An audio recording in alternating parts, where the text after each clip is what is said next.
Good morning, hello friends. सभी को Radhe Radhe. Welcome back to my new blog. कैसे हैं आप सब? आई होप आप सब भी अच्छे होंगे। दोस्तों, आज हमारी सुबह होती है वही 4:30 बजे के करीब, क्योंकि कभी कभी देर भी हो जाता है। और जिस दिन आज जैसे कि हमें 4:30 बज गया तो बहुत अजीब सा लग रहा था, बहुत ख़राब लग रहा था। वैसे तो उधर 12 बजे तक होती है स्टडी, लेकिन कोशिश रहती है 3:30 और 4 के बीच में उठने का, क्योंकि अब तो आप लोगों को पता ही चल गया होगा, दिसंबर में एलटी का एग्ज़ाम, राजकीय विद्यालय का यानी कि एग्ज़ाम आप सबका या हमारा भी दिसंबर में होगा। और उसके लिए डेट भी निकाली गई है 6-7 और उधर 21। अभी मतलब पूरा ये नहीं है कि पक्का ये है कि दिसंबर की ये डेटें होंगी, लेकिन किसी भी डेट को बदल भी डेट सकती है। लेकिन जहाँ तक यानी 100 में आप 80% या 85 से ही ज़्यादा कर लो, दिसंबर में ही एग्ज़ाम होगा। क्योंकि बहुत लोगों का ये मानना है ना कि कोर्ट में चला गया केस और अभी नहीं होगा, उधर जनवरी फरवरी या मार्च की तरफ जाएगा एलटी का। तो ये सारी चीज़ें अपने दिमाग से बिल्कुल निकाल दो, क्योंकि हम पहले से ही कह रहे हैं। होता क्या है, ऐसा नहीं कि हम आयोग से मिले हुए हैं तो हमें नॉलेज है, ऐसा नहीं है। टीचर्स जो बताते हैं, अपने गुरु, तो वो उन्हें नॉलेज रहता है। तो उन लोगों को कुछ ना कुछ पता रहता है, तो उसी आइडिया के हिसाब से लगाकर बताते हैं। तो लास्ट नवंबर और दिसंबर का बता रहे थे सर लोग पहले से ही। तो यही आप लोगों से हम कह रहे थे, देखो दिसंबर में एग्ज़ाम होगा तो दिसंबर तो आप अपने माइंड से निकाल ही दो। तो सिर्फ आपके पास अब नवंबर का मानो, अक्टूबर और नवंबर, सितंबर ख़त्म ही होने वाला है। अक्टूबर नवंबर सिर्फ 2 महीने आपके पास हैं। और इन 2 महीनों में कई सारे फेस्टिवल पड़ेंगे, जैसे कि अब दिवाली और होली तो चलो मार्च में चली जाएगी, वो तो जिनका प्री निकल जाएगा तो मेंस की तरफ जाएगी, क्योंकि मेंस होगा 2-3 महीने बाद। लेकिन जैसे ये त्यौहार होते हैं तो साल भर के ये बड़े त्यौहार माने जाते हैं, तो इनमें बहुत काम के साथ साथ टाइम चला जाता है। होली ये दिवाली का ऐसा काम है कि 8 से 10 दिन पता ही नहीं चलेंगे कि त्यौहार में निकल जाएंगे। पहले साफ़ सफाई, ये सारी चीज़ें रहती हैं, तो हम लोगों को ये सब भी मैनेज करना रहता है। इसके साथ ही साथ अपनी लाइफ को भी देखना है। यानी इतने टाइम बाद वैकेंसियाँ आई। अब जब वैकेंसियाँ पहले आ नहीं रही थी तो सभी लोग परेशान थे, अब जब आ गई, अब देखो उसकी उनकी डेट भी अनाउंस हो गई, डेट भी आ गई यानी कि। और अब भी बहुत लोग ये सोच रहे हैं कहाँ से पढ़ें, क्या करें, क्या ना करें। तो अब इन सारी चीज़ों का मतलब नहीं रहता कि अब कहाँ से पढ़ें, क्या पढ़ें। अब जो भी आपके पास नोट्स हैं, जो भी बुक है, आप उन्हीं से रिवीज़न करो, उन्हीं से प्रैक्टिस करो, क्योंकि अब आपका प्रैक्टिस और रिवीज़न ही आपको यानी आपकी मंजिल तक पहुंचाएगा, आपको पास कराएगा। होता क्या, आपने बहुत सारे नोट्स बना लिए और अब भी बनाते जा रहे हो, बनाते जा रहे हो, उन्हें उन्हें आप रिवीज़न नहीं कर रहे हो, तो फ़ायदा क्या है? कुछ तैयार होगा, कुछ नहीं तैयार होगा। लिखने के लिए चाहे आप 50 रजिस्टर बना के रख लो, यानी कि, लेकिन यदि आपके पास एक बुक है, एक यानी प्रैक्टिस बुक है, तो आप उससे ही तैयारी करोगे तो आपका अच्छे नंबर आ जाएंगे। तो इसलिए अब कोशिश ये करना है, आपको अच्छी बुक अपने पास रखनी है, अच्छी प्रैक्टिस बुक रखनी है।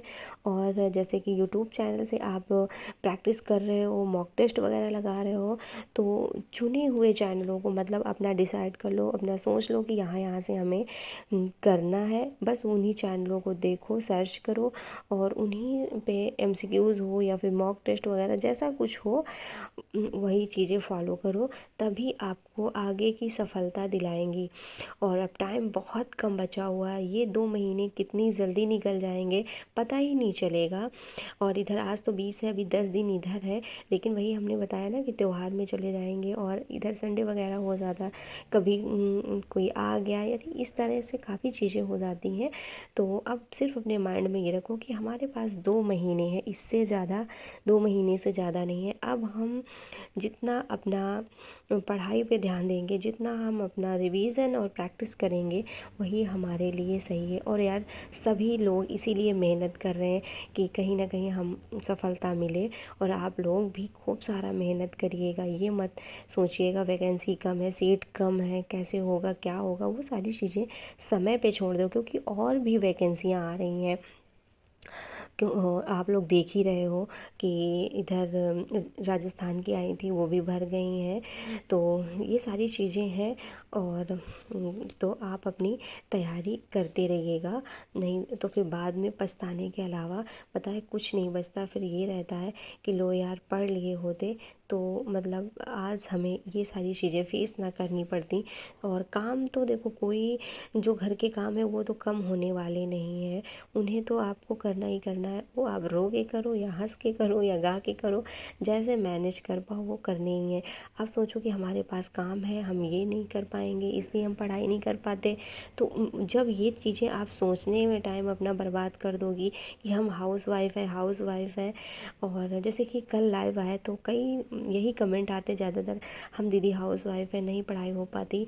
तो यार आप औरों को भी तो देखिएगा, ज़्यादातर जो लोग यानी कि टीजीटी पीजीटी या फिर जीआईसी एलटी की तैयारी कर रही, ज़्यादा से ज़्यादा 50% से ज़्यादा मैरिड लड़कियां हैं। अनमैरिड अब बहुत ही कम होंगी, 50 से भी बहुत कम होंगी। हम एक लेकिन मिनिमम बता रहे हैं।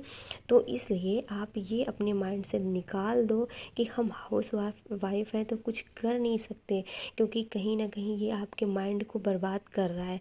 आपको खाए एक यही चिंता जा रही ना कि हम हाउस वाइफ हैं, ये नहीं कर सकते, हाउस वाइफ हैं ये नहीं करते। आप यूट्यूब पर सर्च करो, एक से एक लोगों की लाइफें बदल गई हैं हाउस वाइफ होने के साथ साथ। बच्चे भी हैं, किन्हीं के पास 2 बच्चे, किसी के पास 3 बच्चे, और उन्हें एक से एक अच्छी से अच्छी नौकरियां भी मिली हैं, लेकिन उन्होंने पढ़ाई को नहीं छोड़ा है।